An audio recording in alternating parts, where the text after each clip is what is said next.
Unmute. Okay, so now, Tina, there was something, do you remember during the week I said to you to remind me about talking about something today? I wanted to mention it. The council? Yes, that was it. So that's one of the things anyway. So today I want to tell a couple of stories.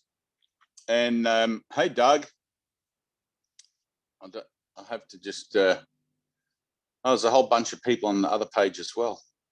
Okay, so I'm back on my iPad. I tried to set up on the laptop and I haven't used it for so long. It started doing this massive upgrade of everything and I couldn't, it sort of locked me out. But anyway, so first business, Teddy's left the building. Yay!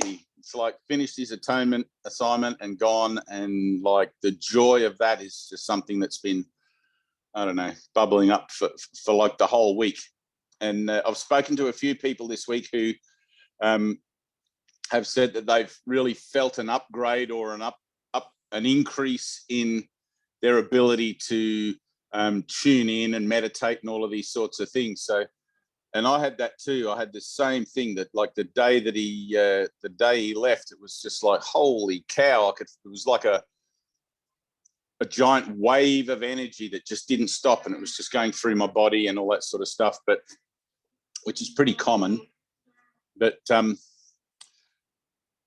one of the things Ted always used to say was, don't adjust. Okay, so whenever there's a shift in consciousness, don't adjust. And if you can remember that, A Course in Miracles, if you've got the blue book, I don't know that it says it in the white edition or the sparkly, but in the very beginning of the blue book, it says, welcome to a great experiment. Right now,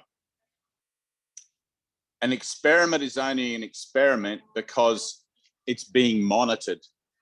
Okay, the effects of the experiment and the data and everything that comes back to the, let's say if we use the idea of a scientist monitors the experiment so they can learn how to achieve something better. Okay, so if you think of mind as not so much as a collective, but as whole mind, it's like whenever any one of us ascends or returns to beyond the bardo, it's like, I don't know how to talk about it. It's like a higher level than the bardo, which is where Ted's from, which is why I want to talk about the council. All the information, because everything that we see around us, even though it has no meaning other than that which we've given it, the process of transformation transfers to every mind across time space as living information. And you'll have people on the other side of the planet that'll be like, I don't know why I feel this way, but I suddenly feel like I have to tune into a Zoom meeting, or people will just feel suddenly inspired by things. So when Ted left, not that he was ever actually here, like you have to understand that none of us are actually here. When Ted left, the integration or the upload, if you like, of all the information of his atonement assignment was added to the whole. Does that make sense? It's like the whole of his package, the whole of his atonement assignment was living information that is now able to be distributed across the board without the necessity to have to go and sit in front of him and listen to him and all of that stuff. It's like the whole continuum got raised up by a massive amount, like a massive amount. It was just huge. The flow on from that is that anyone who is participating in their own association or in their own reassociation through the course, and I've had like 5 people in the last week going, oh my God, what's happening? I feel like I've just been kicked up a notch and all of this sort of stuff. Begin to feel it.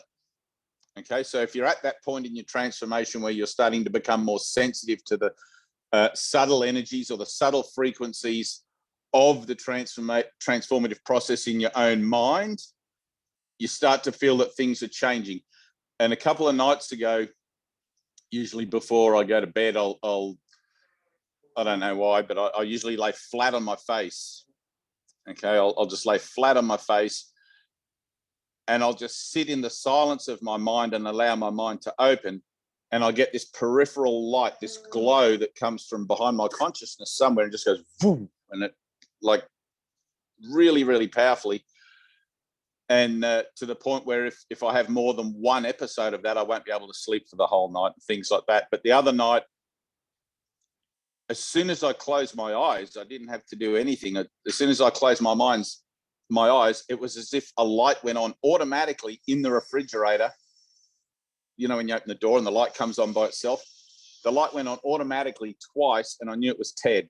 So, so that was kind of nice. You know, but it was a white light. It wasn't normally, if I get a peripheral light, it's gold. It's like this shimmering, beautiful gold sort of light, and blows my mind. But this was pure white, and it was kind of circular, like a full circle, like complete. The gold light that I get is usually like a ring, as if I had a halo and it fell down. But so anyway, don't adjust, right? Over the next few weeks, this is going to be happening for a while. Over the next few weeks, if you're doing the workbook lessons especially, you'll realize that it becomes slightly easier and slightly more, how would you put it? It's like you'll understand things better, all right? Because every single mind that's engaged in its own transformation is going to be getting tweaked, is going to be getting that upgrade, is going to be getting the benefit of the entirety to the max that it can handle it, of whatever the information was that Ted's just uploaded to the grid, right? So, and I call it a grid, but it's like the cosmos, the mind, the whatever, the universal effort to, you know, at man's salvation. So that's really cool. I want to tell the story of the council, and I want to tell the story of my own enlightenment. I know some of you guys know it. Michelle and Dean, you know it, and Annie knows it. And I don't know who else is on here. Hang on, let's flick the pages. But anyway, I just want to tell the story first of the story of Ted and the council, because there's a part in the text, and I have it somewhere here. No, I don't. But there's a part in the text where Jesus is talking to Helen, and he says to her, "You've been weighed in the balance and found wanting." Right now, if you know the story of Helen and Bill and how the course came and everything, you'll know that Helen struggled for probably most of the time with the idea that she was hearing a voice and being used as a channel and all of that sort of stuff. And the idea that she would hear that voice means that the voice comes from somewhere within her own mind. It's like Jesus says, the kingdom of heaven is within you. But that voice comes from somewhere within her own mind that she's unaware of, or was previously unaware of, up until the point that she started hearing the voice. Okay. Now, the moment that you have your first light episode, you'll be like, what was that? It'll be like something completely new in your consciousness that previously you were unaware of, and you didn't know was even capable of happening in your mind. Okay. So if you want to look at your mind as having levels, I don't like the idea of levels particularly, because it tends to suggest gradients or, you know, but if you can look at it as having compartments, perhaps. So Jesus says in the course, I stand halfway between God and man in case man's prayers fail temporarily. Okay, which means Jesus is lending his strength, his spiritual strength, to us in our prayer to make our prayers more effective, purely because we've dumbed ourselves down so much, right, and densed our cellular activity down so much, our cellular light activity, because the body is the whole thing that we associate with, to such a point that we're almost totally miscreative. And at sometimes it seems that we can be going backwards in the idea of our creativity, right? And if you've ever been in a complete total state of depression, you'll know exactly how that feels. But so Jesus stands halfway. Now, where Ted is, and I'm kind of guessing at this because I've experienced two other states or 2 other places out of what I would say my conscious awareness of myself as this avatar thing with hands and feet. 2 other states, or 3 actually, but 2 that I can really talk about. One of those occurred when I was at the Healing Centre in New South Wales, and we used to have these cabins at the back where vulnerable people could live, and people that needed accommodation could live as long as they were participating in the centre. And there was a few women there that had been in horrific relationships that were trying to use the course to, regain their sense of self in that regard and go beyond it and all that sort of thing. But generally, I think there was about 6 or 7 little cabins, and I had a camper van that I used to use, and I'd come and go from the centre and take booklets out and meet people and do workshops and things. But when I came back one time, one of the cabins was vacant, so I moved into the cabin temporarily, and they had these teeny little television. I don't know if it was all the cabins or just mine, had a teeny little television that was beside the bed. And oh, hang on, I have to backtrack. I have to give you the backstory for this story. So there was a point in my transformation, and it kept coming up where I realized that I was being guided, where I realized that my guidance was an actual living kind of guidance, where I was being directed by a power that I was unaware of. But even though I was aware of the guidance, I was unaware of where this power was from, where it was coming from, where this guidance was coming from. And one day I went into our session room, into the big meditation room, and I don't know why, right? Most of these things that you do in your transformation, you'll just feel inspired to do strange things. But I don't know why, but I went and I got a dozen chairs, plastic chairs, and I arranged them in a circle. And I went and grabbed a dozen cushions, like there was about 50, 60 plastic chairs. There was no one there. It was like really, really early in the morning or late in the afternoon. I can't remember, but there was nobody there. And I put all the chairs around in a circle. I put cushions for comfort. And I invited my guides, whoever they be or may not be, symbolically to join me in this thing, in this, what would you call it, ceremony or ritual or whatever, this thing that was just going on in my own head. And I told them I wanted to meet with them. I wanted to know who they were. I wanted to know where my guidance was coming from.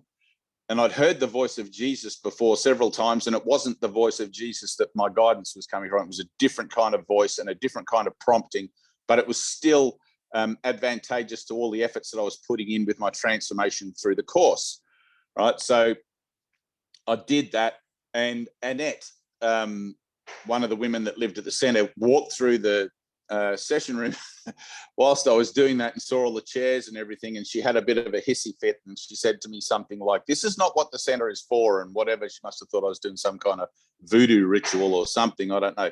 But I was sitting in the middle of the circle of chairs, and I all I could say to her was like, "I don't know what anything's for, like I'm just making this up as I go along. I really don't know what it's about."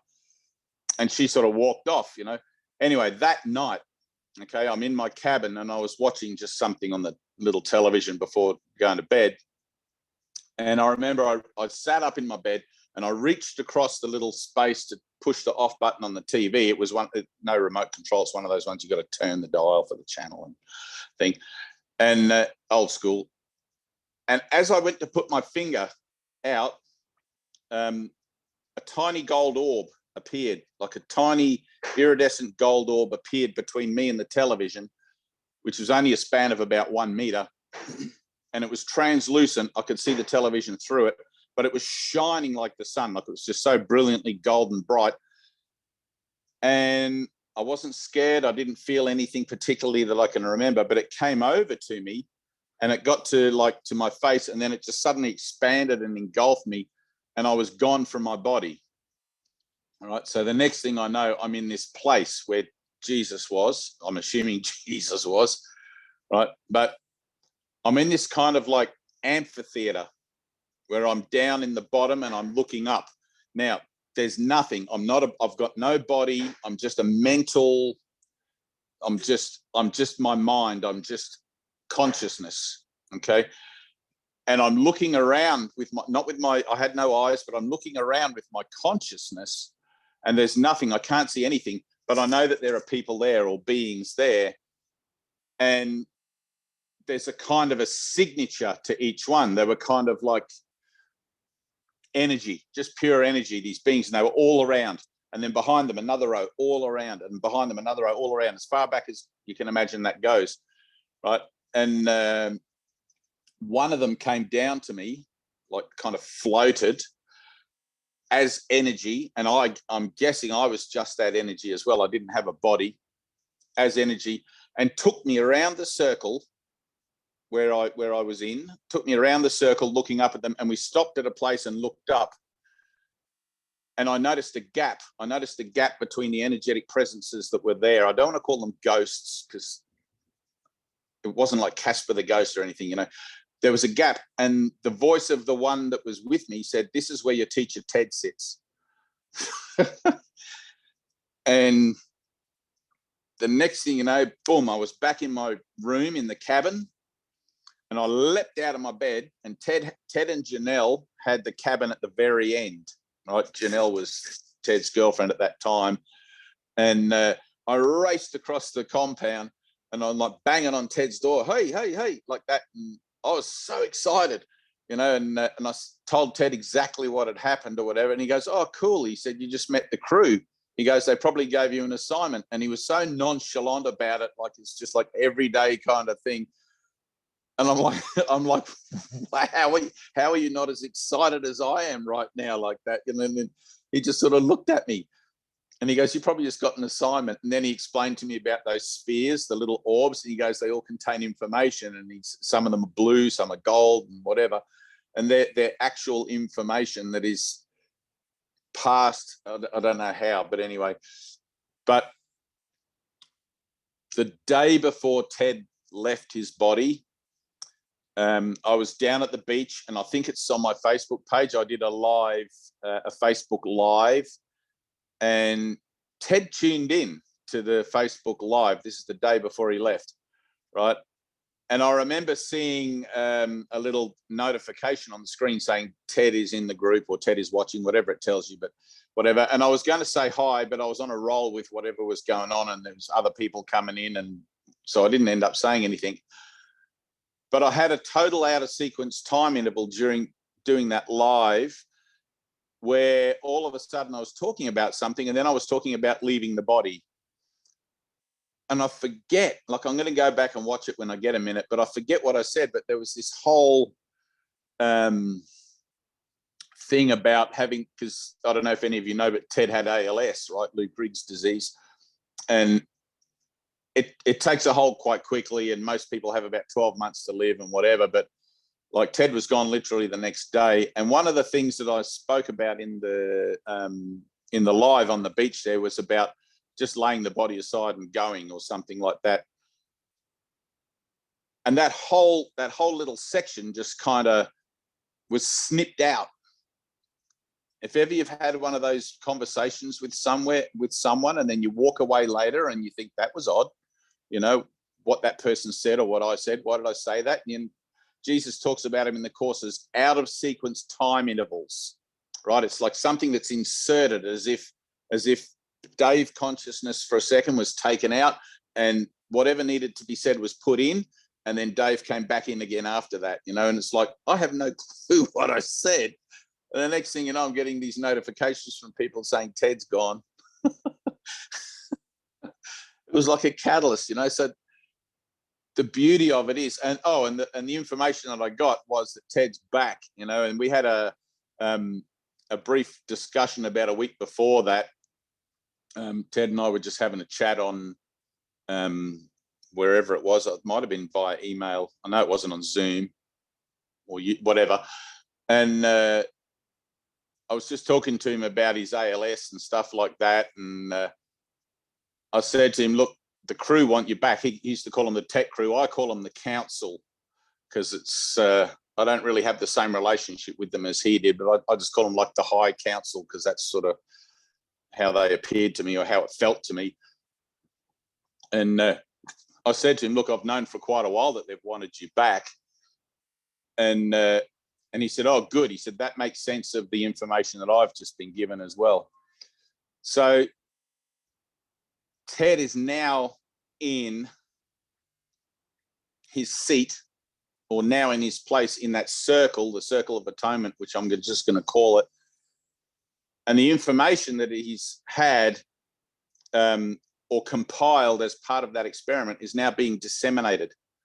All right. So allow that and keep an open mind to that in everything that you do with your course studies, doing your lessons, interactions in your relationships,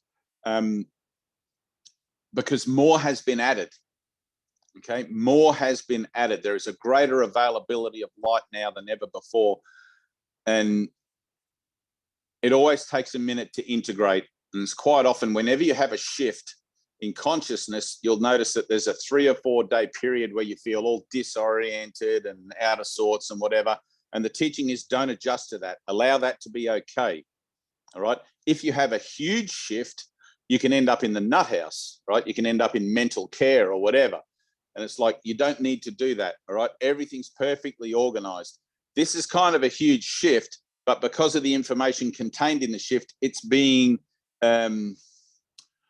offered over an extended period to allow for all of those people who are in the catch up or in the speed up to be able to take advantage of it.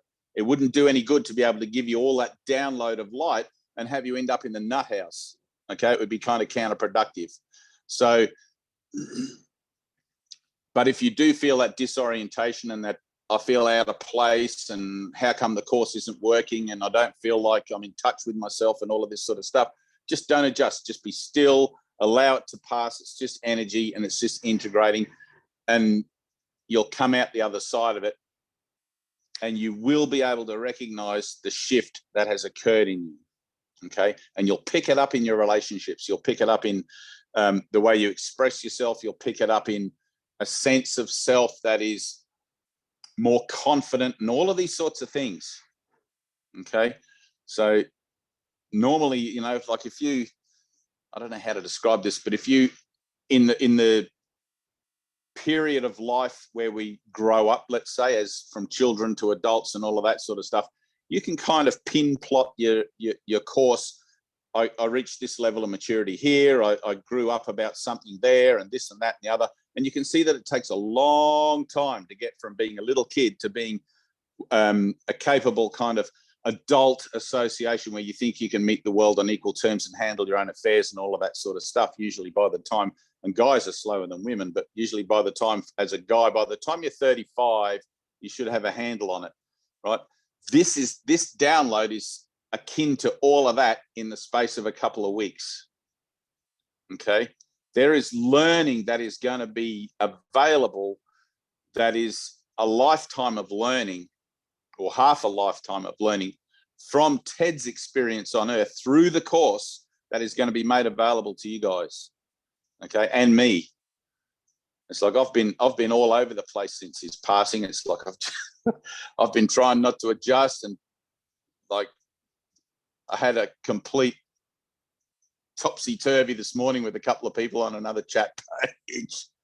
And I thought, oh well, I fucked up that one, you know, but not every relationship where you're attempting to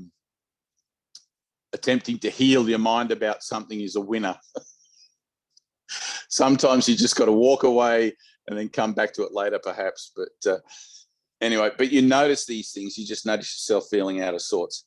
Anyway, so that's that story. Okay. If you do feel like you want to make contact, just remember it's prayer. Okay. If you want to meet your guide, if you want to meet a manifestation of the Holy Spirit or whatever, I mean, I've been walking along places and all of a sudden I've heard a voice say to me, go in here, do this, you know, and stuff like that. And I've got to the point in my life where I just listen to it and I just do what it says. I just go in there and do that. And something always occurs. And to the point where, and I think this is in my book, but one day I was walking back from meditation, or I was walking from meditation. We finished our meditation for the morning. And it was a really big, a really deep one, like it was a 3-hour meditation. And I was walking into town to meet guys to get coffee, and I heard a voice just said to me, and I was walking along the beach, okay, and to the left is my ocean, and I'm walking up towards town, and to the right is these sand dunes that are like 30 feet high with sand dune grass on the top. And I heard the voice say, go up into the sand dunes here. And I'm walking along, I want to get coffee, you know, I'm walking into Byron Bay, I'm supposed to be meeting people, and I heard this voice go up into the sand dunes. And there was a moment's hesitancy, and then I thought, nah, I'm going to go up into the sand dune. So I scrambled up this sand dune. I got to the top of the sand dune. I walked into the dune grasses about 10 feet, and there's this young girl with a knife, like cutting her wrists. And like there's no one else around. She's in the bush, in the shrubbery there. And I just stood gobsmacked for a second looking at her, and she was looking at me. And trying to make this story shorter here, but anyway, we ended up sitting down having a conversation, and eventually she handed over the knife and felt safe, I guess, handed over the knife. And I said to her, look, let's go back to the healing center. It's just down the road here. And I wanted to palm her off to some of the women who I thought would be better able, because she started talking about this abusive relationship, better able to relate to her and perhaps her to them. And we did that. And about 6 months later, I got a postcard. She was in London. She had this whole abusive boyfriend thing going on, whatever. 6 months later, I got a postcard. She was in London. She joined a ballet troupe, and she was doing what she actually really wanted to do in life. And it was just like really beautiful. But when I was explaining to her about the course, and just in not so much explaining it, but talking to her sort of like in couched course terminology, she said to me, she said, oh my God, I used to think like that. And then my new boyfriends told me I'm crazy and tried to talk me out of it and control me and blah, blah, blah. And she sort of like reached the end of it. But the information is that accurate. You know, the information is that accurate. When you tune in and you hear and you listen, it's like that beach is 6 kilometers long.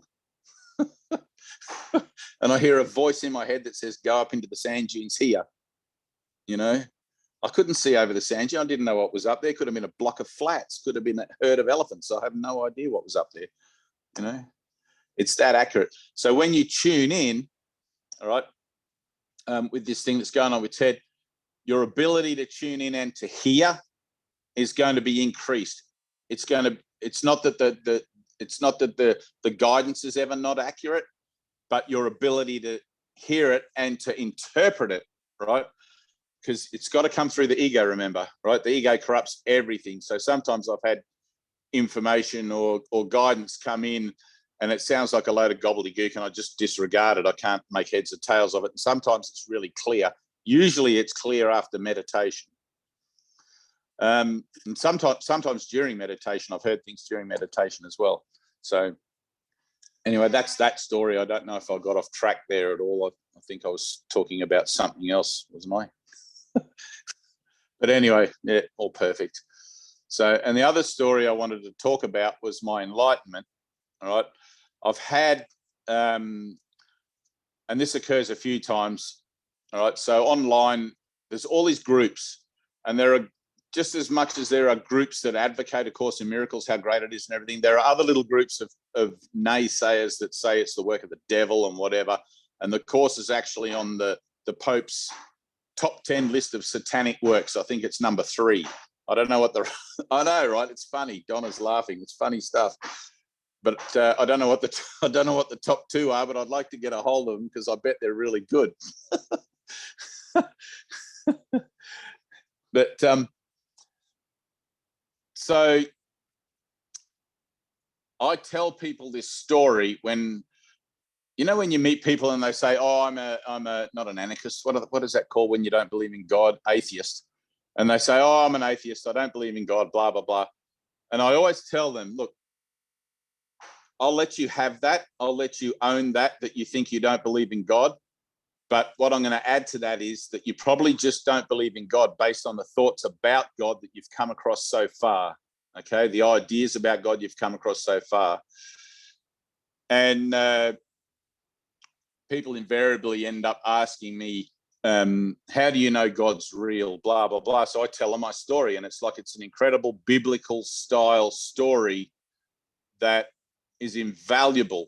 And it's like, I want to tell it on here because you guys are going to carry it, right? And when you leave this Zoom meeting, you're not going to be able to go anywhere in the world without that you're going to remember that I've told you this story, and what you do with it from then on is up to you. Okay, you can deny it, and you watch, your ego will try to deny it. Your ego will try to be, oh yeah, but maybe, blah, blah, blah, right? Ego loves to do that, likes to sort of wash everything down and soften it and like lessen the impact of it. Doesn't matter, the ego's days are numbered. But so when I was 32, I was living by myself in a house out in the country. I had a part-time job. I was drinking a lot of alcohol, taking a lot of drugs, right? Just marijuana and magic mushrooms and things that were growing around. And I'd moved to the country to try and get away from the nightclub kind of party boy lifestyle that I'd fallen into up in Airlie Beach, which is north of here. It's like a tourist town. I knew I couldn't go on with that. I'd already had a suicide attempt and woke up in hospital and all of this sort of stuff. And life was just going down, down, down. And I thought, I have to change everything. I have to move from this place. I have to go and get away from all these people that I associate with, the lifestyle, the whole thing. So I bought this house in the country. I couldn't stop drinking for quite some time. And the drugs and the whole thing sort of followed me there. But after a while, I did manage to stop drinking, or really tone it down to just what you would call social drinking, I guess. Whereas before I was drinking like a 40-ounce bottle a day. And I started to, I'd already had other spiritual experiences, and things going on there, which I could talk about that too, but we'll be here forever. But one night, after having had some experiences of things and still not clicked, or still not clicking with the path or the orientation that I wanted my life to have, I fell to my knees in prayer, right, which you would call the dark night of the soul. And about 2 weeks prior to that, I'd torn out the Sermon on the Mount out of my Bible, and I'd been reading it, and I'd been reading about forgiveness and love thy enemy and blah, blah, blah, and all of that stuff.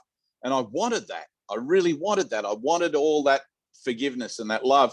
And beyond that, I didn't even see why I would even want to have a need to have that. I didn't want there to be anyone for me to forgive and the whole thing. And I fell to my knees in prayer, and I'm like this. Oh, I had a knife in this hand to cut my wrists. I was done, like it was the darkest dark night of the soul. And I'm kind of fetal on the ground. I'm crying and my gut hurts and everything. And I'm blubbering to God and Jesus. And I said to them both, it's like, I don't even know if there really is a God and a Jesus, but I can't go on. My life has no purpose. And all my friends have these hard lives, and my life is meaningless. It's just got nothing. Like, I just feel empty inside and all this sort of thing.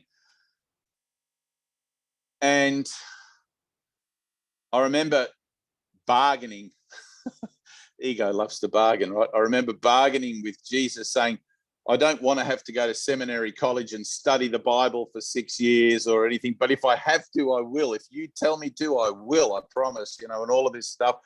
But, and then I remember saying to him, this before I even knew the course existed, right? I remember saying to him, I could probably manage 12 months. I could probably manage a year if there was a year course, It was so funny. It's like, it seems like such a setup to me now. But, and I wanted to be helpful and all of this thing. Anyway, I woke up the next morning in my bed.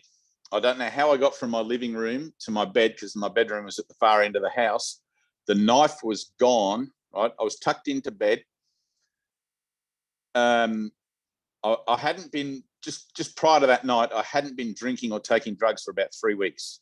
Okay, maybe a little longer than that, 4 or 5 weeks. But I woke up in my bed and I heard this voice.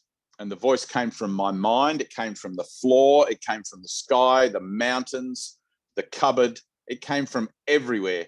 And it was a huge booming voice. If you've ever seen one of those old Cecil B. DeMille movies where God talks to Moses, like that, it was like that. Right now, I couldn't say whether the voice was male or female. It was just a voice, and it was a commanding, powerful and gentle voice. And it said to me, go to Byron Bay. That's all it said. Right? Go to Byron Bay. Now, from where I lived, Byron Bay is about an hour and a half. The new highway that exists today wasn't there. You had to go over the mountain, okay, across the border, over the mountain and down into Byron Bay. And that was about an hour and a half journey. Around the other side of the hill, or a small mountain from where my house was, where it was a commune where I used to live with a whole bunch of hippie kind of people. And we were all sort of in one way or another exploring our spiritual beliefs and all of that sort of stuff at the time. But I moved from there temporarily back into my house. I'd rented it out for a little while I was on the commune, but I moved back into my house. But I raced back around and I grabbed Bernie and Kiri. Bernie was like the owner of the commune, or the founder. And I said, look, I've heard this voice. It's God's voice. I know it's God. And I have to go to Byron Bay. Will you come with me? And I asked them, will you come with me? And they're like, hell yeah, let's go. And so we all got in the car, the three of us. We drove the hour and a half over the thing, went to Byron Bay, had a great day in Byron Bay, went swimming and everything like that. Nothing happened. There was nothing miraculous, nothing godly, nothing. And when we got home in the evening, I dropped them off. When we got home, I was a little flat. I sort of thought, well, I was expecting something to happen, Anyway, the next morning I woke up in my bed and I heard the voice again, go to Byron Bay, like coming from everywhere, loud as can be. Went around, picked up Bernie and Kiri, right? That's how stubborn I am. Picked up Bernie and Kiri, went to Byron, had another great day, came home, nothing happened. Anyway, so the third day I heard the voice, go to Byron Bay, and I decided I'm just going to go by myself, okay? So I got in my car, drove to Byron Bay, and as I'm driving in the road into town, I can't remember the name of the street, Shirley Street or Johnson Street, I heard the voice again, but this time it wasn't coming from everywhere. It was coming from behind me. And I had a utility truck, right? So it's just a tray. There's no seats in the back. And I heard the voice say, turn left here. Okay? Specifically, turn left here. And there was a left-hand turn coming up. I looked in the mirror of my truck thinking there was someone in the back of my truck talking to me through the glass, like just checked, like that there wasn't someone hitching a ride. And so I turned left, drove over the railway lines to Belongil, where I'd never been before. I've been to Byron Bay quite a few times, but I'd never been down to Belongil. I just figured there was nothing there, old factories and stuff. I drove past the old meatworks and all the dilapidated whaling station and factories that used to be there, which were now occupied by artists and things like that. And my car, it was a good car. It was a Toyota, and it never broken down, nothing. It started to shudder and started to shake like it was running out of fuel. I had plenty of fuel. And I pulled over to the side of the road and stopped, right, thinking, what's wrong with my car? And right where I stopped, I looked up out of the windscreen, looked up, and there's a sign, Miracle Center. Right there, right where I stopped, Miracle Center. And it occurred to me, this is where I'm meant to be. So I got out of the car. I walked around to the front door. It was about probably 8:15, 8:30 in the morning. And there was a woman who I now know to be Susanna Double, sitting on there's a little stone wall out the front. And the Miracle Center was part of the old whaling station, and it had been converted by some guys, and it was in the process of being converted into a church, meditation center, resource center, and all that sort of stuff for spirituality. And I walked up to Susanna and I said to her, this might sound kind of weird, but she was having a coffee, I said, this might sound kind of weird, but I've heard a voice. I think it's God, and it's directed me here. And she said to me, that's not weird for this place. She said, just go inside and listen. And everything seems just so matter of fact, and to me, it was just, my mind was on the verge of blowing out. I didn't know what was going on. Anyway, so I walked inside, and straight in front of me was a kitchen, which was under construction, like a big commercial sort of kitchen. To the right, there was like a library and an eating area and some other rooms at the end I couldn't see. And to the left was this huge blue carpeted room, right? It was a really big room, about the size of an average person's whole house. And there was all these white chairs and everything in there. And I recognized it as a kind of a meditation or a function room sort of thing. And there were all signs around the wall that said mind, determination, and all these sorts of affirmative kind of things around the walls. And at the far end of the room, there was a group of about 6 or 7 people there reading the 20-minute book, right? Which I don't think I have one here. Do you have one, Tina? Do you have a little book there? So, but this is, yeah, that one that Tina has. But the 20-minute book, in essence, is the reviews of the first 50 lessons of A Course in Miracles, which I believe you guys all did last week and had a kind of a powerful time with it, which is good. So, but anyway, I'd never been there before. I'd never heard of A Course in Miracles before. I didn't know anything. I just walked in and listened as I was instructed to do. And I approached the group. I didn't want to get too close and like feel like I was interrupting. So I sort of stood just sort of on the outskirts of this little group of people, and they were just sort of standing in a little circle.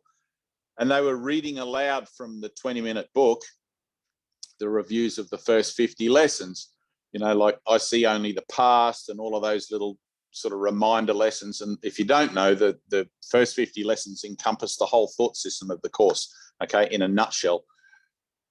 And they were laughing. They were like hysterically laughing, like not just like giggling. They were like full on laughing. And I was looking at them and I'm listening to what they're reading. And I'd already been familiar with like some of, affirmations, advanced soul. What's that woman's name? Susan Day or whatever. Books like that, and that's about all I'd ever read. Eckhart Tolle, maybe. And I thought, why are these people all laughing? And I looked at one particular guy, Bodhi, and he'd had a stroke. And if you've ever seen a stroke person, they're a bit like that. He was drooling out of the side of his mouth and laughing hysterically. And I thought, these people are all insane. God sent me to a nut house. That was my thought. And in that moment, I guess because I've been reading the Sermon on the Mount, I made a decision in my mind. I don't know what this is. Don't judge it. And in the moment that I instructed myself not to judge it, all those people vanished, disappeared, just like in the blink of an eye, gone. And I was looking at a blank wall, the blank concrete wall, that vanished, boom, gone. And I could see all the houses, flowers, trees, and everything outside. And then that all vanished, and then my body vanished. And I found myself back in eternity, okay, as pure spirit, back in reality, one with God, I and he and me, not separate from God, but also not, I don't even know how to talk about it, but I was me, but I was also of God. I don't know if that makes sense. Everything was just this golden, shimmering light and this beautiful sense of being protected and warm and cared for and nirvana. It was just everything. And it was the only way I can describe the experience was like having an orgasm that just continually increases without ceasing. Just it never stops getting more and more and more. The vibration and the extension of that love was just so overpowering. And I questioned it. Okay. I said, what is this? This is me, just as pure mind. What is this? And God spoke to me and said, nothing exists. And boom, the next thing you know, I'm back in the healing center in Byron Bay, laying face down, which is why I sometimes lay face down at night before I go to bed, laying face down at the other end of the room. I didn't know how I got to the other end of the room, but the room was now packed with people, right? Over half an hour had gone by. And that whole experience of my enlightenment lasted about 5 seconds, maybe 4 seconds. I really couldn't tell you, but half an hour had gone by on earth. And as I stood up in my body, I noticed there was about 40 people standing around me, all holding hands in a big circle, waiting for me to come to, reanimate the avatar. And as I stood up, I was looking at this elderly woman who would have been in her early 80s, I guess. I don't remember her name now. And all of a sudden, I was washed from the feet upwards with love, just unconditional love. Just, I loved her just beyond anything. There was nothing other than that love. And I embraced her. I went over to her and I embraced her. And then the next person in the circle, I went all the way around the circle and embraced everybody. And I was on that high, that love high for, I don't know, probably 3 or 4 weeks, just solid. I couldn't stop laughing. I was just this laughing fool. I'd be driving along, I'd be laughing. I'd be sitting having lunch, I'd be laughing. I'd be, and I couldn't stop it. Sometimes I would laugh for 3 or 4 hours, and I couldn't stop it. And I remember the story of the laughing Buddha, where Buddha couldn't stop laughing. I don't know if anyone's ever read about that period. Buddha went through 7 periods, seven cycles of his enlightenment or whatever, but that was the only thing. And I remember listening to something by Osho, I think it was, once he talked about when you see God, you won't be able to stop laughing, and I couldn't, I literally could not stop laughing. But I want you to know that story. You can find other stories of other guys that have had experiences of enlightenment, and Da John and all these sorts of guys. But this is my living testimony. Okay. And now it's yours. Okay. God is a fact. God is a fact. It doesn't matter what the world tells you. It doesn't matter what your mind tells you, what your thoughts about it might be. God is a fact. Okay. And God loves you unconditionally more than you can possibly even comprehend. It is so impossible to comprehend it. It's beyond, the human conscious mind is limited by the nature of its own idea of itself. And it's only when you're willing to let go of the idea of it, of what you think you are, that you can come into an availability of light that will show you the truth of yourself. And man, it's, when I found myself back here, I didn't want to be back here. It was it seemed like the worst thing to be back in the world. But then I remember making that deal with Jesus about learning for a year and, being helpful and everything. And I'm like, okay, I've got to do that. Sometimes I wish I'd just left that little bit of the prayer out, but then it may not have happened that way. I don't know, but I definitely didn't want to come back, and I realized in that the world is a total dream. It's an illusion. It's a fabrication. It's not our reality. Our reality is spiritual. It's spirit. We are the being of light, not each a being of light. We are the being of light. We are the light. So it's hard. You can't describe it. You can't really talk about it. You can allude to it and you can sort of make reference to it, but to try and transmit exactly how powerful and beautiful and anyway, that's that story, and now you've heard it. So, and the other thing, while I got Wendy and Travis here, so do you remember, you guys, we had this when we did our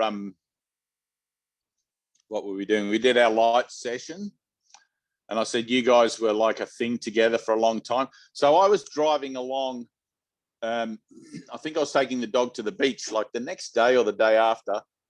And I was just recalling a few things about the light session. And I remember I just asked Jesus, I said, what is it with those guys? They're really like two peas in a pod. And somebody had written to me, I forget who it was, and said, oh, they're probably twin flames or something. And I don't really know I've never looked into what a twin flames is, but I get the idea, But and all of a sudden, like I asked you, I said, what's with those two? There's something there between them. All of a sudden, I got this whole image in my mind of Babylon. Okay, so there was a river. There was these terraced sort of buildings that are going along the edge of the river. There was plants and flowers and trees and everything. It's like Egypt. It was like way, way old, like biblical, Old Testament. And I saw you guys there. You guys have been together since then, since You've been a thing. You've been an item. You've been like an association that keeps drawing itself back to each other since that time, right? Since the time of the pharaohs. At some point, it wasn't in this incarnation. At some point, Wendy had an experience. Wendy had an experience of something that showed her that God is singular, and has been trying, or I'm not sure how to express this, but has been guiding the relationship between you in that way, like even perhaps unbeknownst to her or unbeknownst to the both of you. And Travis, you're still catching up to Wendy, right? So it's like when I said to you guys in that healing that we did last week, it's like you'll feel it. Wendy's been offering something subconsciously, like this always happens, like you're always extending the light of your mind subconsciously, that dates back to such an old time in you that it's not that you have to find that in you, but it's like, I would say to you, just sit with it. Like if you do a meditation together or something like that, ask to be shown what it is that the catalyst for your healing is going to be, and it's going to be right back to that point. All right. I don't know how to express it, but at some point, Wendy had an experience. She got it, and she's been trying to pass it on to you somehow. Right. But when you have every incarnation, you get a mind wipe every time. You just sort of like start from scratch, and you have this amnesia, and it's like, I don't even know if I believe in past lives. I don't even know if I believe in reincarnation. I don't know anything, you know? So it's like, but you can be shown everything through the Holy Spirit if you ask, and you have to ask specifically. So I guess what I'm trying to say is like to ask. Okay.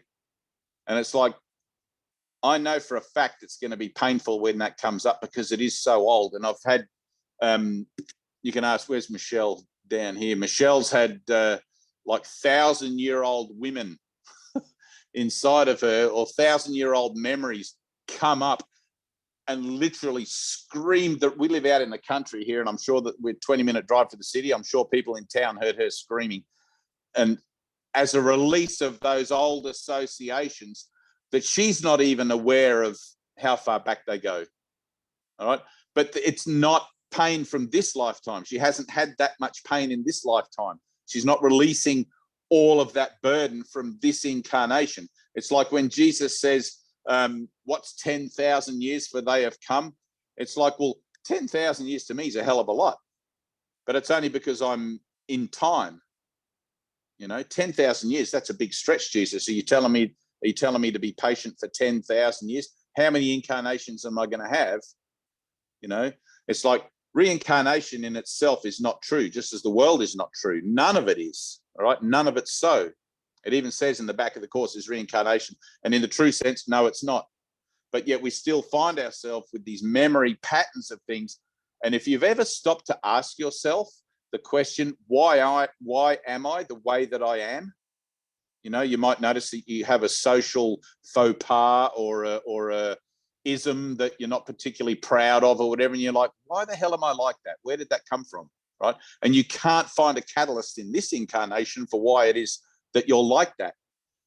But these things get carried over, because if you fail to learn a lesson in a past lifetime, it's going to remanifest again in this one and push those buttons and bring that to the surface. And you're going to be like, why did I even say that to that person? That was really mean. Or why did I, you know?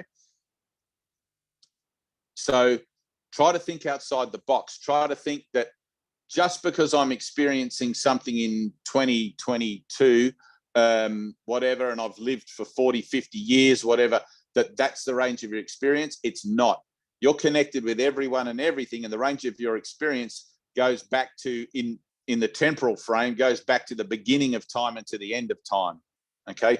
All we're doing is collapsing time by bringing cause and effect together through putting our finger on our nose and accepting atonement for what it is that we see as our ongoing cycles in our lives. Okay. It's the same repetitive behaviors, the same repetitive responses, the same repetitive input, or what do you call it, stimuli that trigger us and pushes our buttons. Okay. And in that, we can collapse all that time. As that's collapsed in this incarnation, as that time, let's say we have a bad relationship and every Friday come payday or whatever, we go home to our spouse and we argue about how much money and it's just really shit. And then we go and get drunk and then have make-up sex and all. And there's this pattern of stuff that goes on, right? It's a repetitive pattern within the relationship, right? That is exactly the sort of patterning that I'm talking about. And for everybody, it'll be different. It'll be whatever, but it'll be a pattern of concern or upset or whatever.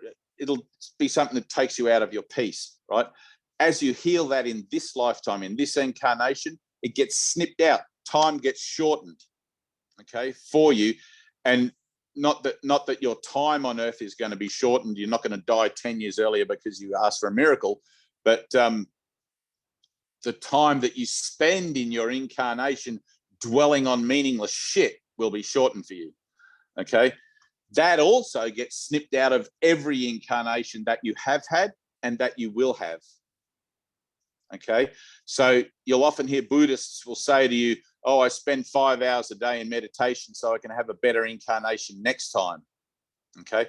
That's kind of a true thing, right? So my response to that, however, is how do you know you didn't do that in your last incarnation to have a better lifetime this time? Because you're always sitting there goddamn meditating, but it's like, that idea of improving your record is through the course as well, right? So when Jesus said to Helen, you've been weighed in the balance and found wanting, it's like because she hasn't made any effort to improve her record. She's still living in doubt, denial, and all of these things.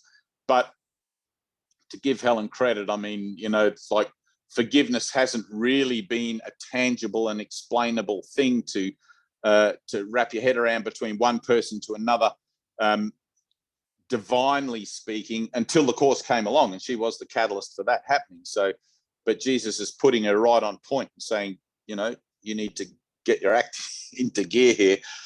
But so I just thought that was interesting, and I remember in that vision too, Babylon's beautiful. Like, I don't know if any of you guys ever read the Bible and talks about the hanging gardens and whatever, but it was really nice.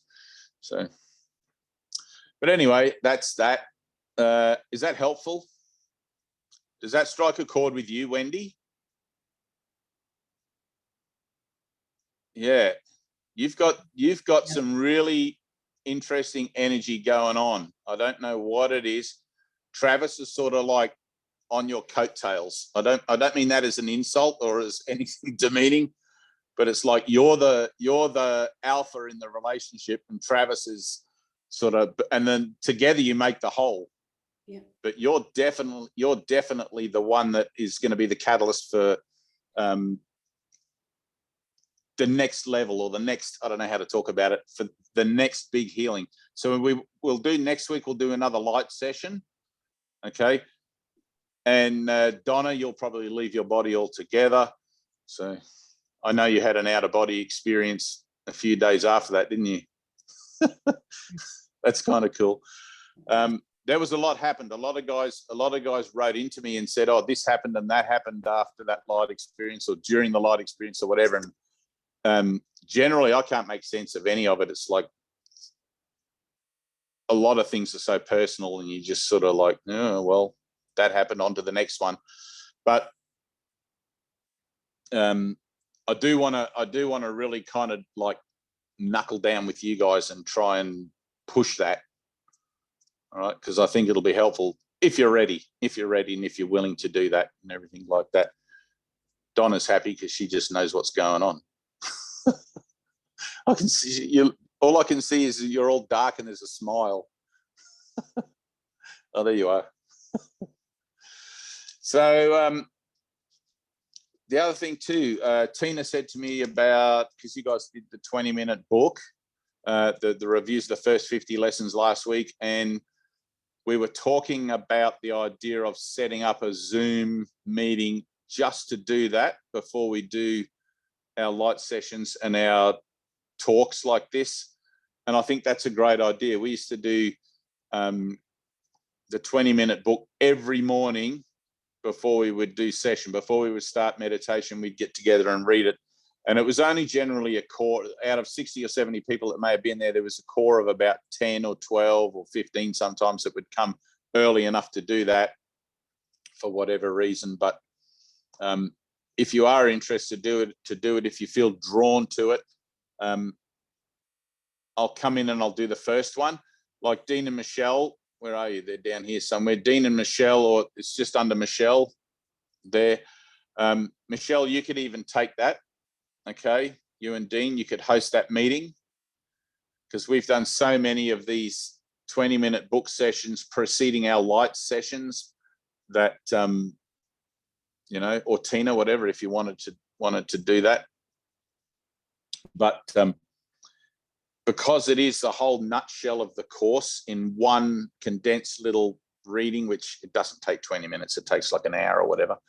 But what you'll find is these moments, okay, so these moments where we gather for this reason, we gather for this purpose in this Zoom room or in our course group, if you've got a course group at home and you go to that, that meeting has a specific purpose, okay? As soon as I take these off, as soon as I take my headphones off, let's say, and plug everything away and go back out into the world, I'm back out into the world. And if you're in a period of mind training where you're new at it or not really carrying it with you yet all that well, you'll find that it's very easy to get distracted and caught up in the hubbub of the world and what seems to be going on in Canada and Australia and all these things that are going on right now, and start to form opinions again about what you think's going on and want to take sides and isn't this terrible. Before you know it, you're judging everything. And then when you come back the next day and you read your 20-minute book again, you know, those reviews of the first 50 lessons, it's just like, oh, it's like all of that just goes off your shoulders and you're like, oh, that's right. There is no world. I'm not interested in what's going on in the world. And you sort of remind yourself all over again of the fact that somewhere I've made a decision to give up the world and follow Jesus, right? Give up the world and follow Christ. And you let go of all those concerns again in the realization that salvation is your function, not fixing the world, not trying to change things out there. It doesn't matter what seems to be going on in there. You know, all those people that were on the Titanic, they couldn't have stopped that sinking if they wanted to. All right. They hit a goddamn iceberg that was as big as the Empire State Building. That ship was going down. The world is going down. All right. Jesus says the world is old and tired and without hope. Okay. And I always like the line, you know, make hay while the sun shines and seek the Lord whilst you have breath. All right. It's important not to get caught up in the hubbub of the goings on of the world, but to use the hubbub of the goings on of the world as the catalyst for your own personal healing and atonement in your Christhood. Does that make sense? Everyone nodding? Anyone doing this? Dean's got 2 thumbs up. Tina's having a conniption. I just got to go over to the other pages. Oh, Bethleen. We've got a Bethleen, Terry, Susan, iPhone, Doug. Sorry, guys. I've been on the one. I have to scroll across. Angela. Hey, Heidi. iPhone, Karen. Hey. Oh, we got more pages. Oh, no, that's it. That's cool. So, doing the 20-minute book is invaluable because you just start your day off so well. You just start your day off remembering your purpose, remembering how to source your guidance, remembering how to integrate that guidance with your thinking and everything else like that, so that you're constantly in the correction for whatever temporal thinking wants to creep in and tell you that something's going on, because there's actually nothing going on. There is no world. All right, we're awakening from a dream, and the only proof of the pudding for that is going to be your own experience of that. Right now, I've just told you my experience. I've just told you the story of my enlightenment and many others. And you may have, let's say, like, I don't know how to talk about this, but enlightenment is the top of the mountain, right? You can't, there's nothing in time and space that you can experience beyond that. And I've had people that have been on DMT trips and things, and they tell me, oh yeah, but I went to another dimension. And it's like, well, there's nothing beyond being one with your creative source. But there are many revelatory experiences that you will and should have along the way if you're doing these workbook lessons properly and applying them to the activities and the things that show up in your relationships that piss you off. Okay. And the more pissed off you get, the happier I become. Does that make sense? The more upset you get about shit, the more potent your prayers are going to be. Right? If you're continually, this is why I always tell people, allow yourself to be open and vulnerable. Stop defending yourself. What are you trying to defend against in a dream? If everything is just God, if God is everything, and you're here to learn that through the lessons that are being presented, what the hell would you defend yourself against? You'd just be like, yep, come at me, whatever. Life, come at me. Okay? But some things, and it's usually the people that are closest to you, family and friends, are going to piss you off. And because you've given them more emotional loading than other things, you know, just someone at the supermarket, if they say something rude to you, you'll just be like, yeah, whatever, rude person. But if it's your sister or your brother or your wife or your husband or whatever, and they piss you off, man, you go, you know, like it's a loaded thing. It's there. How could you betray me? How could you say that to me? And we have all this sort of stuff going on. Those are good opportunities. They're great opportunities for healing. Don't waste them. Okay. Those are perfect. And the angrier and the more upset and the more grumpy you get about everything, let it stew. Let it really drag you down into that dark place that you're really trying to avoid because you want to be seen as the right kind of person. Fuck that. Let yourself go down, have the conniption, have the bloody heartache and the heart attack and the everything else, and get to the nitty gritty of it, where when you actually go to your knees in prayer, you're going to well and truly mean it. Okay. Because lip service in prayer is nothing. Okay. How many times I've got up from prayer and thought to myself, nah, that was rubbish. I didn't really mean that. You know, and then those times when I've got up from prayer and you just feel it within yourself, God damn, that was a good prayer. I really meant that. That was powerful. You can feel it. You can tell the difference. There's this kind of sense of things, you know, that has integrity and it has heart and it has all of this, you know. So don't waste those times. And I don't know if has anyone got any questions or anything. I don't think there's anything. I've really got more to say. But can you see everybody, Tina? I can't. I've got to scroll over. I can. Yeah, I can see everybody. So if you have any questions, Heidi G, hello. There's a Heidi. She's new. Karen, have you got a question? You look like you're waving your hand. No. Doug's usually good for that. No. All right. Well, I think we're done then. I don't know if anyone's got anything else. Now's the time. Speak up. Don't worry about seeming foolish. If you feel like you want to ask a question, it might be a dumb question. There's no such thing as a dumb question. Okay. Like whatever's going on, just out with it. I remember when I used to sit with Ted in the early days and I wanted to ask him all these things and the room was full of people and I'd feel like, no, I'll go and see him in private after because I didn't want to feel like an idiot, you know, but so Doug, you got some. I really resonate with what you're saying about things being stepped up. It really feels this past week, I couldn't have said it better than what you had said.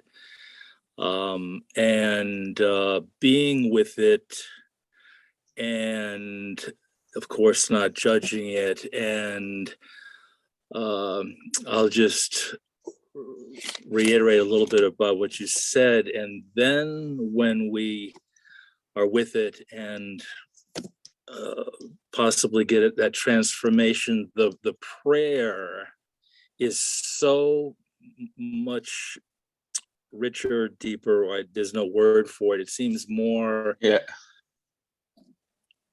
present. And I just wanted to say that, to comment on what you had said. Yeah, it's true, man. It's true. There's a Ted always used to say, like when the old man passed out of his body into the next thing, Ted always used to say, this is going to create a big ripple, right? Because I don't know if you guys know the old man, Charles Anderson, or Master Teacher, or Dear One. That's why this room's named after him, really, the original Dear One. But when he left, all the guys that were really close to him and all the guys that had this kind of teaching, learning association with him over all those years, all got this massive boost. I don't know how to describe it. Like it was just like you play Super Mario Kart and you go through one of those level up like a spinning diamond, and all of a sudden you got extra speed and extra everything, extra. It's like that. So, but the trick is not to waste it. Okay. So like Dean, remember the other week when we were talking about, and you said you had all this energy, and I said to you to offer it back to the Holy Spirit. You were trying to figure out what to do with it. You were just so happy and so joyous and so like you couldn't believe it. And I said to you, give it back to the Holy Spirit so you don't waste it, right? Because the goal of the course is inner peace, perfect peace, where not necessarily like spiritual elation or what's that word? Rhapsody, whatever. That's a true thing. It happens. But it's like, because we're transforming our minds, the part of our mind that we still have yet to transform is going to want to judge it and use it for something, right? It's like if you give a kid who's got a go-kart, or someone who's got a car, and you give them suddenly a superoxide fuel or whatever, they're going to want to put it in a street car, and see what it'll do. All it's going to do is blow up the engine, all right? So when you have one of those moments where you've been uploaded and you recognize it, and you've just got all this energy, all this feel-good energy, and it just feels so great, and you don't know what to do with it, just put your hands together in prayer again. It's like, all right, here, Lord, take this from me. I don't know what to do with it. Just keep it in reserve. I don't want to waste it. I don't want to corrupt it. I don't want to go out there and just like blah, blah, blah, blah, blah, and, blow off steam and use this energy just for nothingness. Okay. And you'll find that you get guided with that to use it for what it's actually for. All right.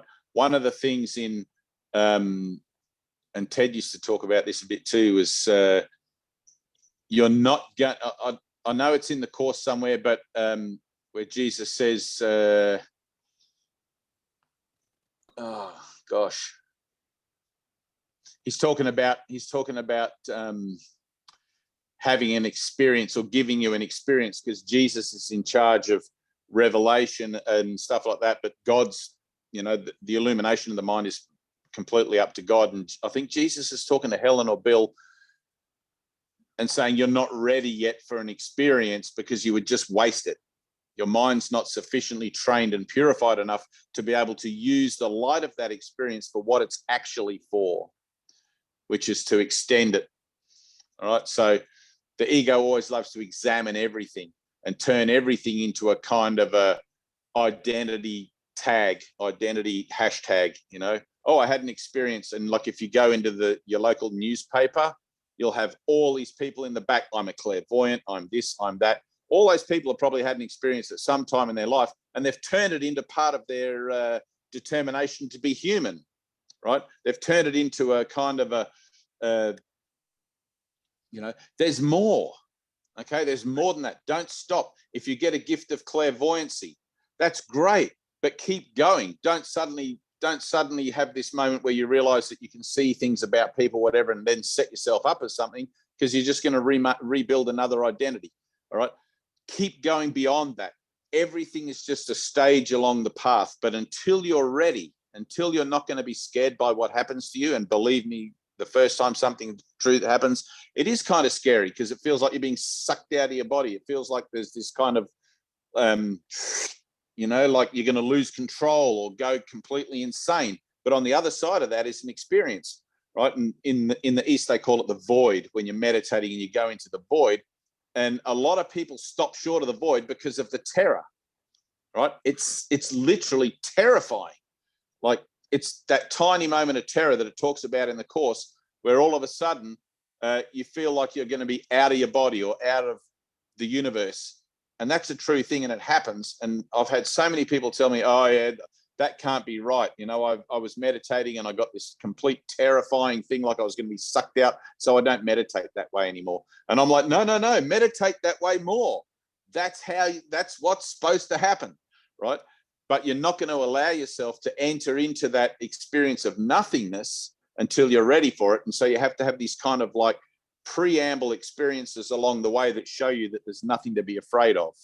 Okay, light experiences, holy instants, and all of these sorts of guiding things that will lead you one thing to the next, to the next, to the next. Okay.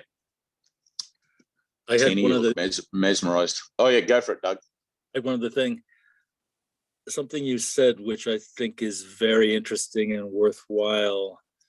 And I'm paraphrasing, but it's like a healing out of context. So you're being healed for something that doesn't relate to the current situation because the mind really couldn't incorporate the present one.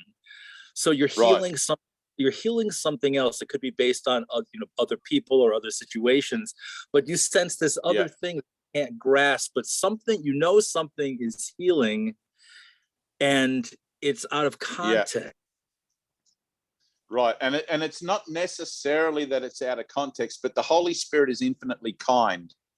Okay, it's beneficial for you to be able to see and to identify what it is that's being healed in your own thinking, so that you can actually see the atonement working in you. But in some people, in some cases, like if you'd been to war and you'd seen atrocities, or if you'd been raped and things like that, you don't necessarily want to have to revisit that visually, emotionally, and whatever, and know that that's what you're going to have to heal, because you'd be afraid to go there again, because those things have terrifying markers attached to them. Okay, so the Holy Spirit, being infinitely kind, will heal your past, let's say, heal your past references without the necessity for you to have to actually look at it. All that is required of you is the willingness to allow that to happen. Oh, it's beautiful. Okay? It's beautiful. I know it is beautiful. And but what you said before is actually right as well.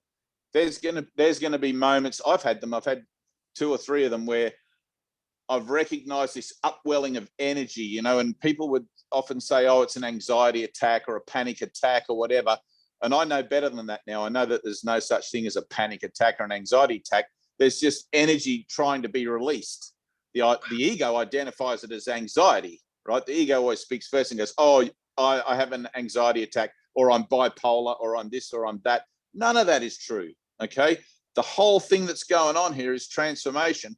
And the advantage of having the course is that you're actually able to participate with it, okay? And you're actually able to get yourself out of the way of it and allow it to happen, and not have to suffer the rigors of putting a stop to it. And when you get a cold or a head cold or whatever, something like that, the first thing you do is reach for the vitamin C and the everything else like that. There's no such thing as a head cold. There's none of that. There's transformation occurring. We're literally living in the resurrection. Okay, but because the ego always speaks first and always speaks for fear, oh no, I've got a head cold, there must be something wrong, right? Somewhere at some point, you've asked for healing, you've asked for truth, you've asked for something to make your life seem reasonable to you, and the universe is attempting to get it through your thick head by showing you that it's got your back. And all the human being does is go, oh no, I'm going to have some vitamins, I'm going to have an aspirin, all of this sort of stuff. And if you do, that's fine. You can't, there's no judgment about it. I mean, you come to this, I go through things all the time, and it's like right now I'm doing this thing with my wrist. I have this, or not today, actually, it's a lot better, but this thing where I had a splint on my wrist, and I went to the hospital, and I bent my hand all the way back, like down this way, and it's been in traction for a bit, and you just do those things. Sometimes healing looks like it looks on the physical level, but you're always encouraged to allow it to be miraculous. But if you cut your finger, just put a Band-Aid on it. You don't have to hold it up to God and go, God, I've got a cut on my finger, I need a miracle. It's like, come on, man. Some things you need miracles for, and other things it's just like everyday stuff. So you will be healed according to your willingness to allow that to occur, and to extend that to others. Okay, so with the idea of forgiveness, let's say, Doug, that you owe me $50 and you haven't paid it back, and I've got a grievance. It was like 10 years ago, and every time we meet, and it's in the back of my mind niggling away, and I tell myself, because I'm a good spiritual person, I shouldn't worry about that. I should just let it go. But really, every time I see you, it's still there, right? This thing about Doug owes me $50. So I haven't forgiven it. I haven't let it go, and whatever. The Holy Spirit can heal that through my forgiveness. I'm willing to forgive myself for thinking Doug owes me anything. Okay? Because there is no lack, right? That's only my old frame of reference where I think somebody owes me something, or there's a lack, or there's a thing, right? Those sorts of things I can recognize in my interactions with you and with other people.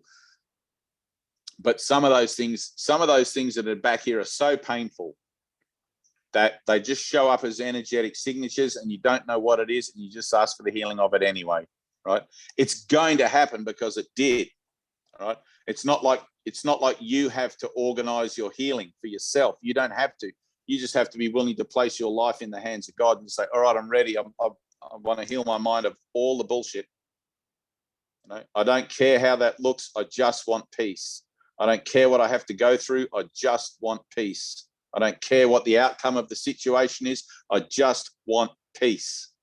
Okay. And that's where you really have to be honest with yourself about letting go. Are you willing to let go of everything?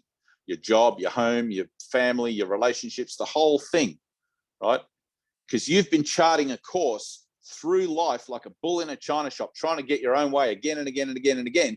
And sometimes when you come to this, you know, you have to, when you get to the point where you're just willing to do anything for inner peace, like a drug or alcohol addict, for example, like you've got to be willing to give up that entirely, not go slightly cold turkey, whatever. It's got to be like, I've got to give it up. You know, it's not manageable. I see that I have an addiction. I see that I have a problem. I need help. And that help has to be allowed to be total across the board. And it's like, for me, I had to give up my house. I had to give up my job. I had to give up everything, like literally in the physical, everything. A lot of guys I know haven't had to do that. But for me, I had to. I was so screwed up, you know. But the changes that occur are, let's say, changes that are a reorchestration of your own association. Does that make sense? They're always for your own good. And even though you might say, well, I like my job, I don't want to have to give that up, or I like my current spouse, I don't want to have to give them up, you'll find that as you begin to go through transformation, some things will stay with you and some things that aren't helpful will fall away. All right. If you begrudge the ones that fall away as if, oh, well, you know, I didn't really want to, whatever, then your healing has to hold, has to wait. Okay. It's like you're trying to paddle again back upstream against the current. It's like, it's got to be, your willingness to heal has to be unconditional. Like every situation that you find yourself in, it's like, I'm willing to do whatever it takes in this healing. Okay, in this situation involving I want a miracle. You can't ask for a miracle and then decide how you want the miracle to look. That's not a miracle, right?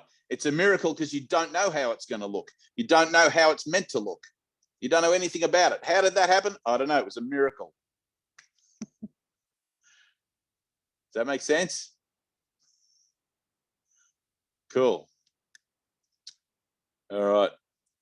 Yeah, but it is beautiful. It is beautiful how that occurs, how that, you know, it's like you said, stuff that you're not even aware of it. And the next thing you know, you're blubbing like a baby in the supermarket and, you know, releasing stuff and looking at the baked beans. And you don't know what's getting healed. It's just, you just know that it's healing. You've just learned to work with it. You've learned through your own stubborn, you know, you've learned that because you're working against yourself, you're sick and tired of doing that, and you just want to work with it and allow it. You know, you're sick and tired of putting up, you know. So all of a sudden now, when you have an emotional, yeah, that's good. Yeah. All right. Well, that's it. Anyone else? No questions? Anybody? Ida, there you are. Angela. How you going, Angela? Heidi G. Where are you at?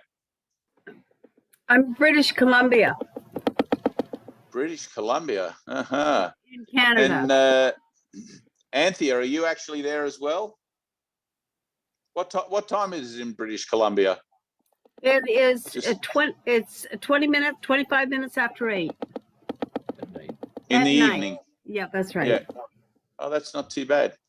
And Anthea, I don't know if she's actually there. I can see you there, but I there's am no here, picture. Dave. Oh, you're there. What time is it where you are? You're in England, aren't you? 4:25 in the morning. Oh, you're a good girl. 4:25 in the morning. So maybe we could do these like an hour later or something. So anyway, I'll talk about that with Tina's saying no, Donna's saying no, everybody's no. They're all starting to yawn and get tired. All right.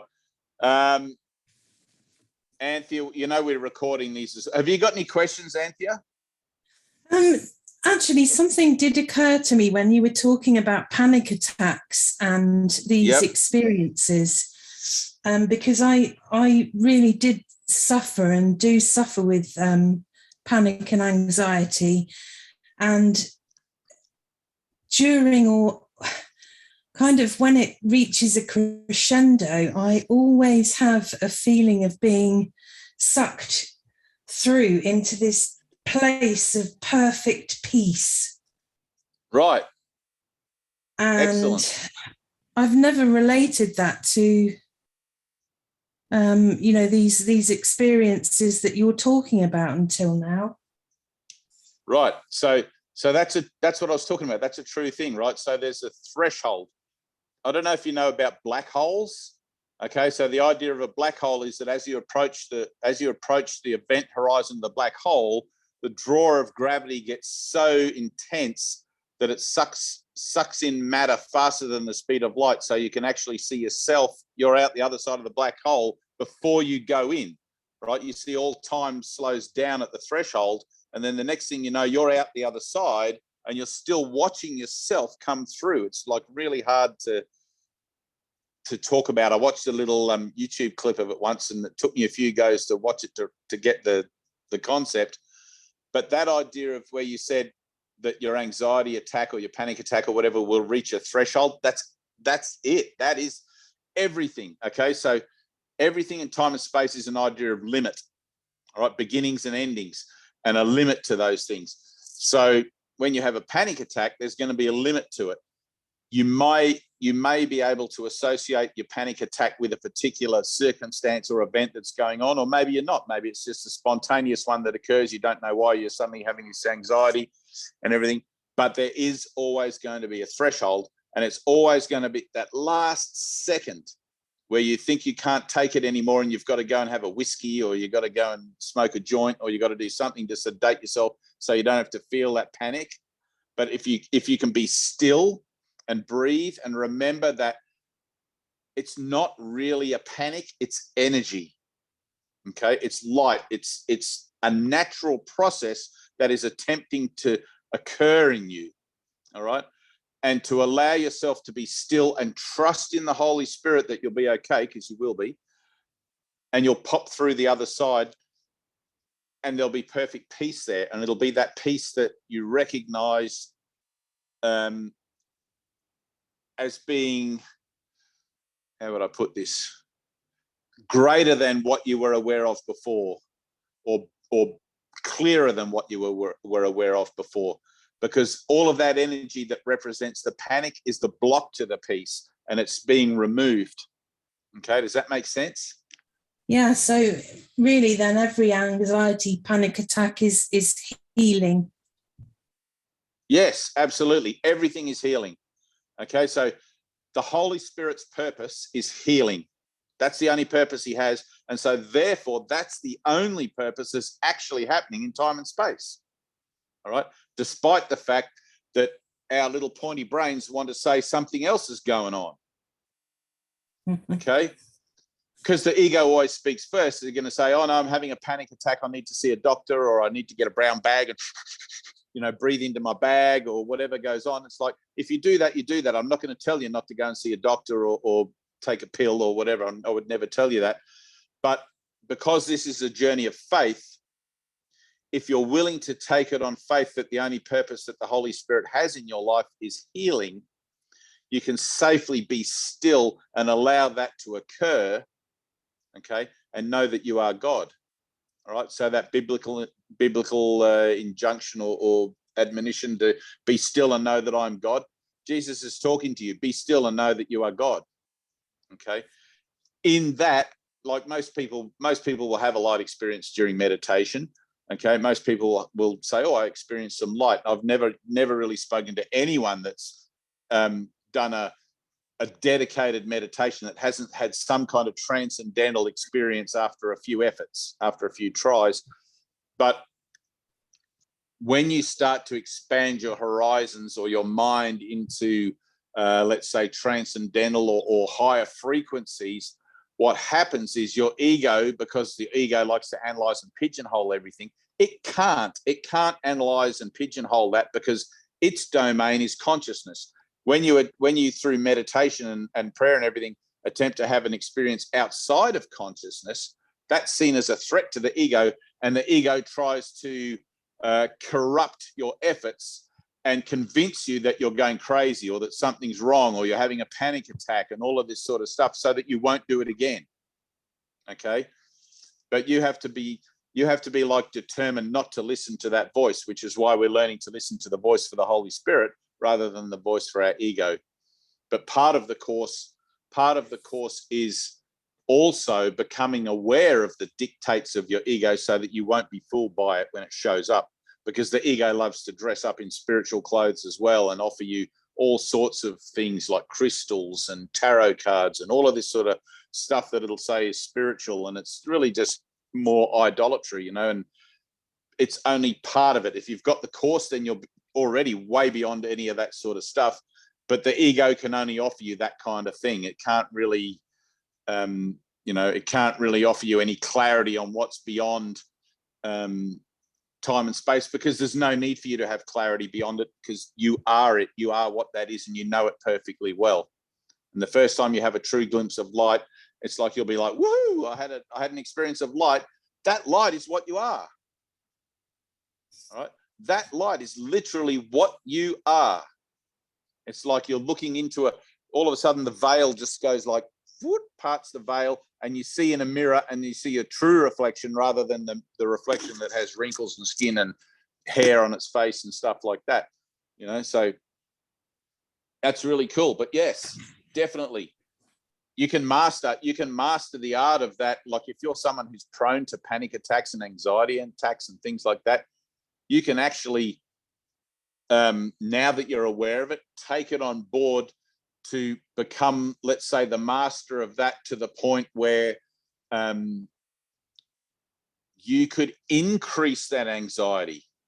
All right. And I know that might sound a little bit daunting on this side of it, but eventually you could increase that anxiety, or allow for the increase of that energetic upwelling in you to the point where you can transcend time and space. Because the whole thing of entering into the void is exactly how that is. We identified it as anxiety, but it's not. It's just like this tiny little shift in consciousness. And when you have a light experience, you'll feel this kind of, it's not like a click, but it's like a little movement in your mind. I can't really describe it. You'll be in your conscious domain here, where see, hear, smell, touch, and taste.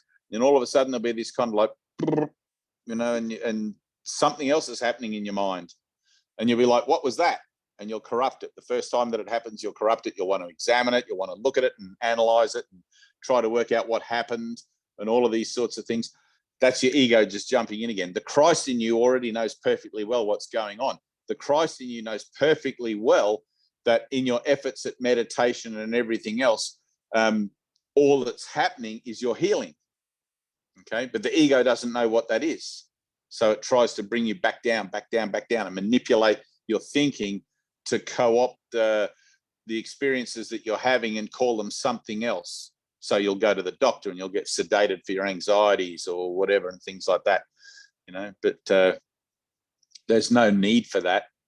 It's like I used to be a bit of a smoker, and at one point I decided to give up smoking cigarettes when I was about 23 or 24, I just did it cold turkey straight away. I just decided I wanted to stop, and I stopped. Right, but I know people, friends of mine, who's still trying to stop, and they get patches, and they stick these patches on, and then they do other things, and they do hypnotism, and they do all these other stuff, you know. And I went to a hypnotist as well, which worked for a little while, but eventually. But it's all about the power of your mind. All right. If you decide you want to go through it, you have an anxiety attack or a panic attack, and you make that decision, it's like, no, I don't want to adjust this. I'm going to go through it. Holy Spirit, be with me in this. Help me with this. And you just be still and you breathe and you just let it happen. All right. And at the moment where you think that you can't take it anymore, that's when it's going to happen. It's always in the 11th hour. Right? The miracle always happens when you're just about to give up. Yeah, that makes a lot of sense. I've never looked at it like that. Right. Right. That's how it happens. It's like that's when your mind actually opens. When you get to that point, that threshold point where you just can't take it anymore, and you're just about to, it's like all of a sudden there's this brief little in the mind, and boom, it happens. All right. I would rather though that you did it while you were sitting meditating or something, rather than if you're at the shop and you have a panic attack. Because when you're meditating, you're actually controlling it. You're actually giving yourself permission in a safe environment to sit down and allow yourself to have that anxiety come up in a place and time of your own choosing, where you can not feel concerned about freaking out in public or all of these things that might crowd in on your consciousness to make you avoid and adjust to it. Does that make sense? Yeah, I've really suffered because it happens when I'm in the car. So I'm very, it just makes me quite terrified. And the experience before you get to the perfect peace part is bloody terrifying. It is terrifying. It's totally terrifying. But think of it as a wall. Think of it as a wall. You'll come up against that wall again and again and again until you're willing to go beyond it. Now, you may not yet be ready to go beyond it, okay? Your spiritual determination, and I know you say that you've had these moments of perfect peace, but if it's ongoing, there is more to be had, right? So you may not yet be ready. There may have to be other things, other relationships and other issues or whatever, or things that come up in you that you believe in which are false about yourself, that you'll have to let go of before you find the clarity and the determination to want to confront the whole thing. And that's what the 365 lessons are for. Okay, you're having these like moments of practice, and you start to apply them to your daily situations, and before long you start to see changes in your relationships, and people, family, and situations and events begin to look differently to you because you're responding and reacting to them in a different way, based on little tiny shifts that are occurring all the time in your mind through your prayer and your meditation efforts. Okay, they can take quite some time to build up to a point where you can recognize what's going on and begin to cooperate with it in a more functional way. But if you don't notice anything going on and you're still finding that terror, that doesn't mean that nothing's going on for you in a way of healing. All right, it just means that you're still in that being prepared stage, or you're still looking at it. Okay, so I think if you were to make a firm decision that you wanted to confront that anxiety, that you wanted to heal it and whatever, right? And you can't just say it, it can't be lip service. You've got to arrive at that point by yourself. You've got to, like you'll be in the pub or something one day and you'll be having a moment and you'll be like, fuck it, I'm sick of this, I'm doing it. And not because I say so or anything else, it'll just sort of appear as your own idea. And I'm heading out, Angela. Hey, thanks, Angela. And then you'll actually go through it. I've been through lots of things where I've known in the background that I've got to heal this. I've got to let go of this bad behavior or this bad attitude or this bad whatever. And it keeps showing up. And you eventually you get sick of your own bullshit, of tolerating your own bullshit. And you'll have one of those moments where you're like, nah, I'm going to do something about it. All right. But in this framework. We do something about it with God. We do something about it with the Holy Spirit. All right, we're not alone. Yeah, is that cool? You just can't do it by yourself. I mean, you just can't. You can't. No, you can't. You literally need a miracle, right? If it was up to you, you would have done it already, and we wouldn't even be having this conversation. You know, you're the one. You got to think of it this way: I'm the one that got myself into this mess, and I'm the one that. Yeah, Wesley knows that one. I'm the one that got myself into this mess, and I'm the one that's got to get myself out. But I'm not going to use my own thinking, because my own thinking only got me there. Only got me here, right? I need better thinking. I need new choices, or I need a better way to think about the situation I'm in that's going to reflect to me what my actual best interests in the situation are, right? Not the best interests that I think based on the outcomes I think I want. Okay, because like it's at some point we're all going to lay these vessels aside anyway, and you know, ashes to ashes, dust to dust. So you can't really have any concerns about it. Oh well, I've just got to pay off my mortgage, or I've just got to, you know, what the hell does it matter? It doesn't matter a bit. There's nothing to worry about, you know. Well, if I don't turn up for work tomorrow, that'll let everybody else down. And, you know, it's like, it doesn't matter. Like, you really got to realize how free you are, right? You are literally so free right now that nothing matters. Absolutely nothing. Whatever excuse you can come up with in your own mind for wanting to put off your healing, it's like, that's fine. You can put it off. You can give yourself all those excuses. All I'm going to do is tell you that those excuses don't matter a bit, right? Any reason that you've got about, I'll look at that tomorrow, or I'll do that another day, or whatever, it's like, that's fine. That's up to you. But time is always against you, you know, tick tock, tick tock, tick tock. It's like, none of those things actually matter. So, anywho, thank you. And next week we'll do another light session. After the one we did last time, man, that knocked me for 6 for about 4 or 5 days. I was totally right. Yeah, I you know, I was talking to Dean about it the other day. Actually,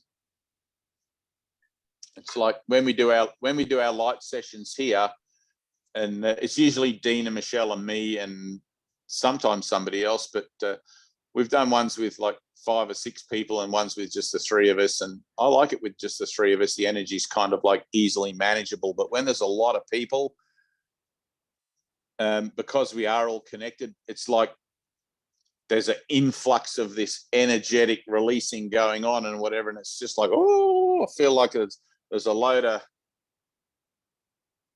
you know, I don't know how to describe it. It's just almost too much. But you don't know that it's almost too much until when you're finished, until you stop doing your light session, and then the next day, and you're just like, oh man, I feel like I've been hit by a truck. So we used to do them here. Rosie used to have people come to the day spa here. We have a thing out the front there with a spa and a massage center and a whole thing, and people would come, and Rosie would do yoga and all of that with them. And sometimes they couldn't drive in their car afterwards. They'd be so mind bombed with light and the love and everything that they'd try to drive down the hill to leave, and often they'd stop, you know, and they'd come back up and they'd be like, I can't drive yet. It's funny stuff. Yeah. Used to get the same thing. You'd find after a big meditation session, you know, like sometimes you just can't do anything. You just got to like sit down and just chill. So anyway, that's it. I'm going to take Pedro to the beach, and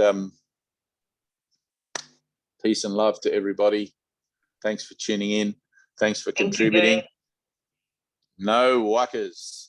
I hope you all have a beautiful week, and I'll see you if you want to join in next, whenever it is, Friday, Saturday. We'll do it again. Yep. Every Saturday. Oh, Tina, whilst people are on here, did you want to do something next Saturday with the 20-minute book? Yeah. An hour before? You want to try that? If we do it now, but we could do it in the. But check the chat room. Maybe we want to do another day. I don't know, another day, or you want to do an hour before the actual satsang? an hour before would be good for me. Plus, it keeps everybody fresh and all sort Right of on. tight, you know. And Okay. like just before a light session, especially, it would be really Awesome. helpful. All right, cool. So I'm good Okay. with that. Y'all good with that? you set it up and advertise it and whatever, and we'll just turn up. That's what it is. Right on. You guys just turn up. All right. I love you. Thank you so Bye. much. Thank you. Thank you. Thank you, Dave. Thank you. Thank Mark. you. Bye. Bye. Bye. Bye. Shooting you hearts. Bye. Bye. Bye. twin. Bye. All right. And yeah, get some sleep. Thanks for showing up, love. Bye, bye, bye, bye, bye. Seriously, no. Later, Gators. Kevin, are you awake? Bye. Okay, we'll leave him to sleep. Right on.